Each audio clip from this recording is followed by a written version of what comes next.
Hello guys, welcome back again to my channel Chand's food bridge.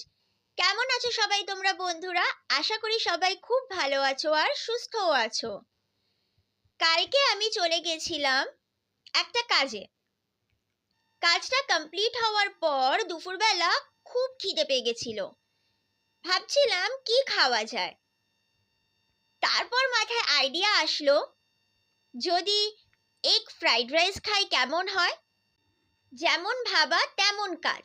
চলে গেলাম একটা দোকানে, সেখান থেকে নিয়ে নিলাম এগ ফ্রাইড রাইস, যেটা তোমরা ভিডিওতে অলরেডি দেখতেই পাচ্ছ বন্ধুরা। দেখো কি সুন্দর লাগছে না?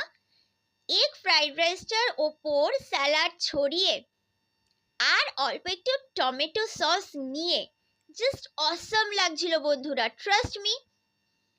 আমার এগ ফ্রাইড রাইস খেতে তো খুবই ভালো লাগে। অবশ্য ভেজ ফ্রাইড রাইসটাও কিন্তু মন্দ লাগে না, বেশ ভালো লাগে খেতে। লাঞ্চটা সেরে নিলাম, তারপর বাড়ি চলে আসলাম। তোমাদের কার কার এগ ফ্রাইড রাইস খেতে ভালো লাগে আমাকে কিন্তু কমেন্ট করে অবশ্যই জানাবে বন্ধুরা। আর আজকের ভিডিওটা ভালো লাগলে আমার চ্যানেলটা সাবস্ক্রাইব করে নেবে। আজকে আসছি, দেখা হচ্ছে পরের ভিডিওতে। সবাই খুব ভালো থাকো আর সুস্থ থাকো।